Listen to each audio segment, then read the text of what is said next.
Hello YouTube subscribers and welcome back to my channel. Today, what sells best on eBay? I'm going to give you 5 items that I've sold in the past that you can sell to make a profit. Stay tuned.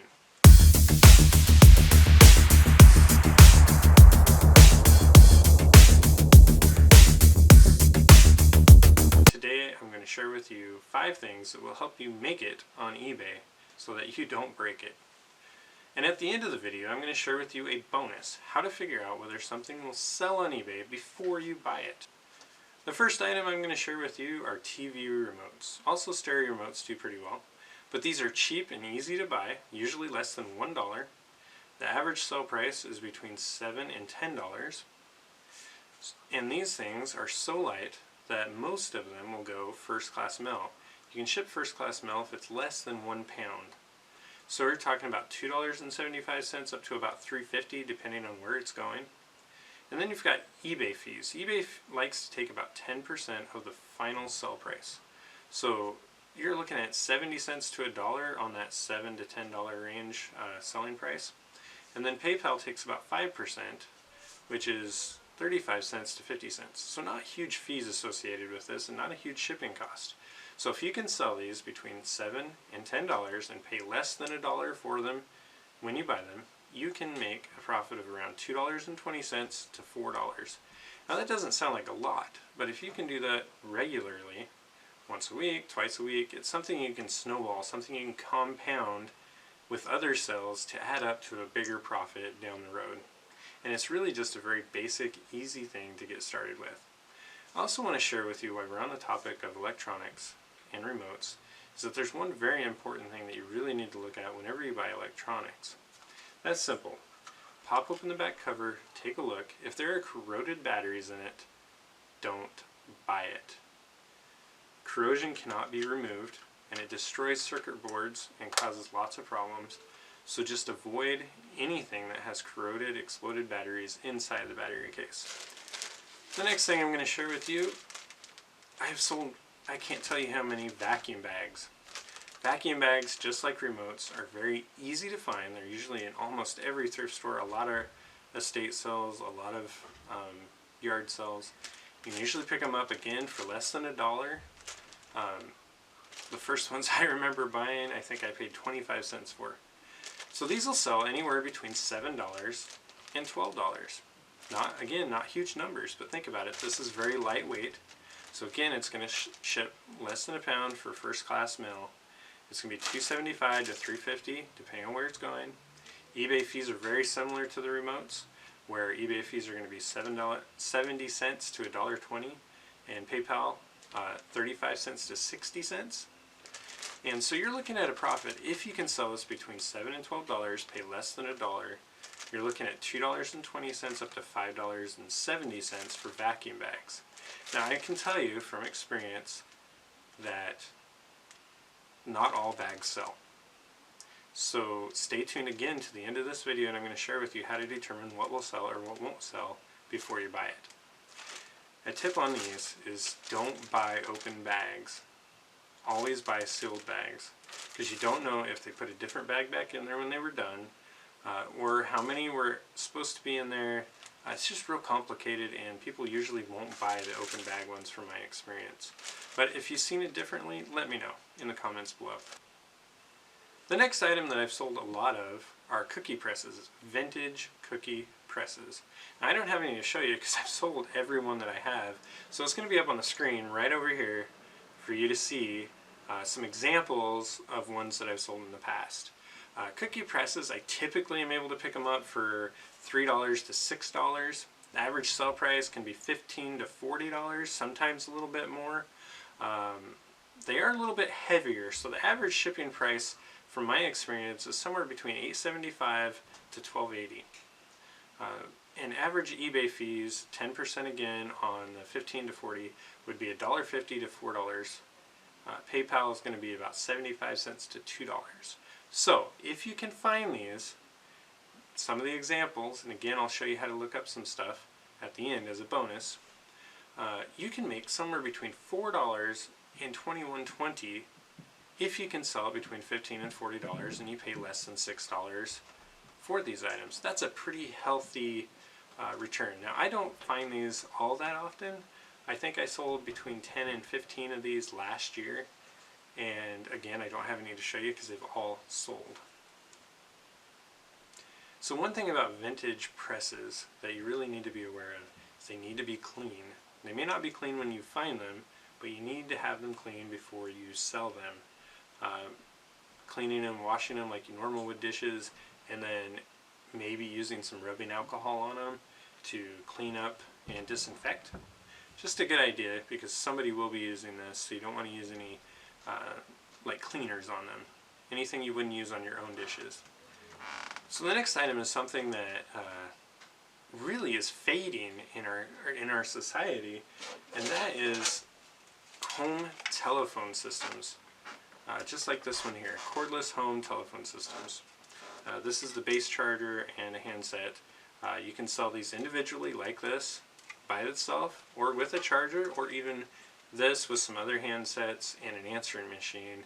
Obviously, the more items you have together, the better the price you're going to get out of it. So I can tell you again from experience that that you can usually find these somewhere between $1 and $5, sometimes up to $10 depending on, but really it's your call on what you're going to pay for them. But typically I pay around $1 for just the single and $5 for the whole system. Average sell price can be from $13 for just a handset all the way up to $45 and sometimes even higher than that, depending on how new the set is, how complete it is, if it has its original box, instructions, and the demand on eBay. Again, stay tuned at the end. There's going to be a good bonus for you that you're going to want to hear.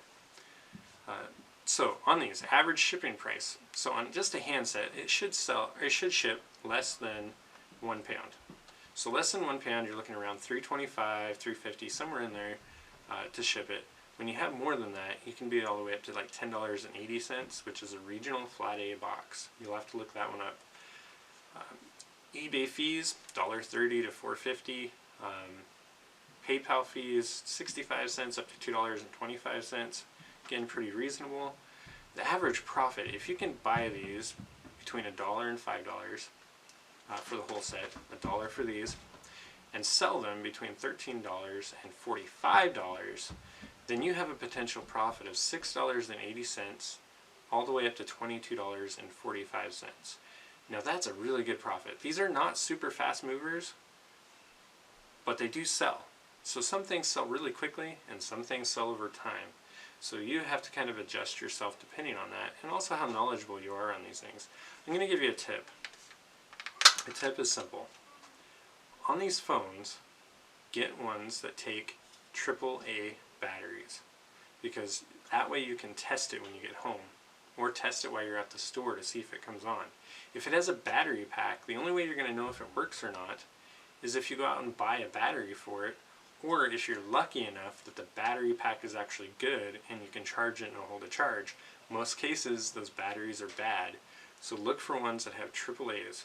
It'll really help you and make doing this a lot more successful for you. Okay, my last item for you is more of an advanced series item, meaning that it takes a little more skill and a little bit more knowledge of shipping practices and best shipping routes and how to package things or cut down boxes. These are called DVD VCR Combos. They sell really well year-round.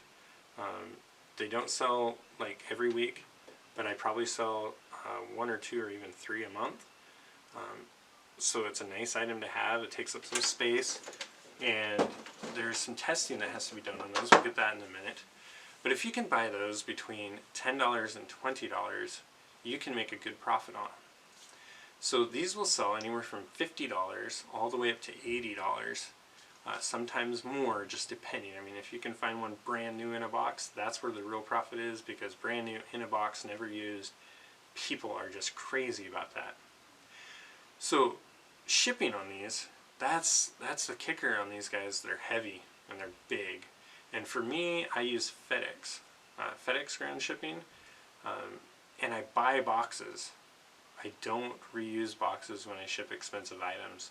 That's a tip for you that you really need to think about.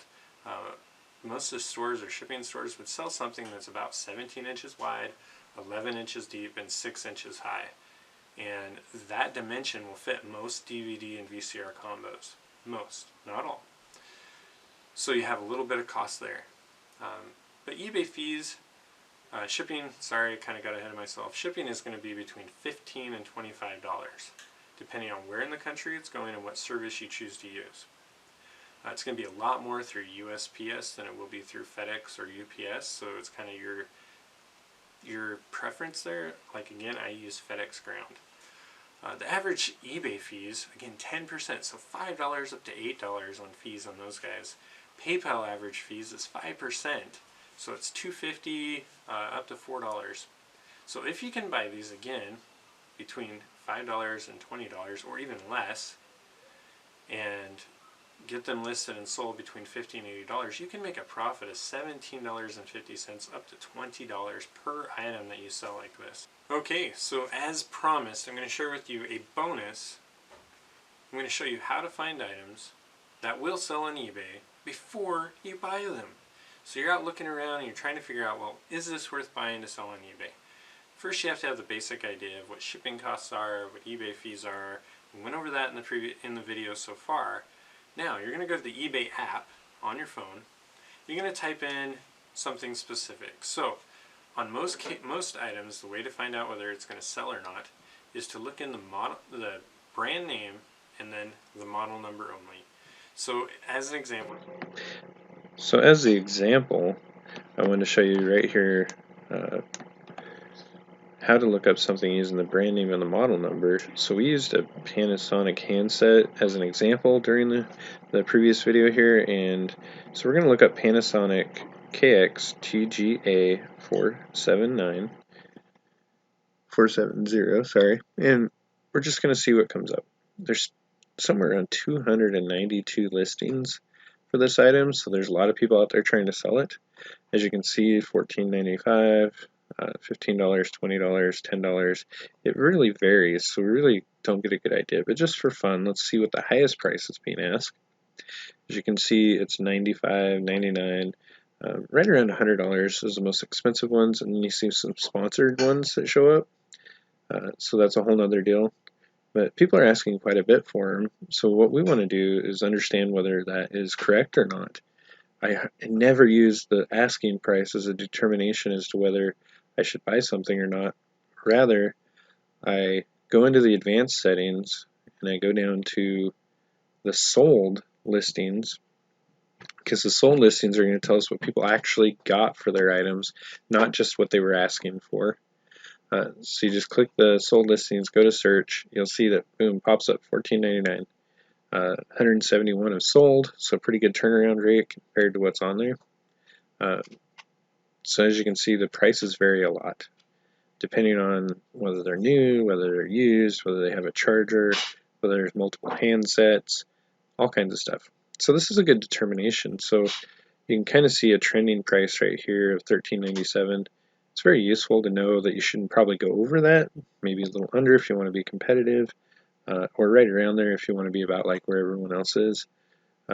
So it's good, a good example. We're going to go and take a look at what the highest price one sold for to see if that $95 range that someone was asking is realistic or not. So as you can see, the most expensive item was $47.99 plus shipping, so just over $50. It was brand new, had multiple handsets, chargers, hip clips, so you can kind of see. If you scroll down through here, you can kind of get an idea what the average price is, $34, $33, and that's kind of what I do when I'm determining. I look for similar items that I'm trying to sell and see what the average price sell is, and determine where I'm going to place mine in compared to what others have sold for.